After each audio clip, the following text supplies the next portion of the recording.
మార్కాపురం జిల్లా కొనకనమిట్ల మండలం గొట్లకట్టు గ్రామంలోని శ్రీరామాలయంలో సంచలనం రేపిన చోరీ ఘటన వెలుగులోకి వచ్చింది. ఆలయానికి చెందిన ఉత్సవ విగ్రహాల హనుమంతు వాహనం, గరుడ వాహనాన్ని గుర్తు తెలియని వ్యక్తులు అపహరించారు. ఆలయానికి చెందిన ఉత్సవ విగ్రహాల వాహనాలను ఆలయం పక్కనే ఉన్న సత్రంలో భద్రపరిచి ఉంచారు. గురువారం మధ్యాహ్నం సత్రంలోకి వెళ్లిన భక్తులు పరిశీలించగా హనుమంతు వాహనం, గరుడ వాహనం కనిపించకపోవడంతో వెంటనే గ్రామస్తులకు సమాచారం అందించారు.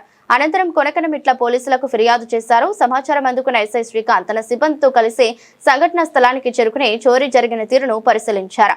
అనంతరం కేసు నమోదు చేసి దర్యాప్తు ప్రారంభించారు. దొంగలించబడిన హనుమంతు వాహనం, గరుడ వాహనం విలువ సుమారు 15 లక్షలు ఉంటుందని అంచనా వేస్తున్నారు.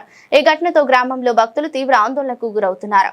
మరి ఇది త్వరగా గుర్తించి స్వాధీనం చేసుకోవడంతో పాటు నిందితులను వెంటనే అరెస్ట్ చేయాలని గ్రామస్తులు కోరుతున్నారు.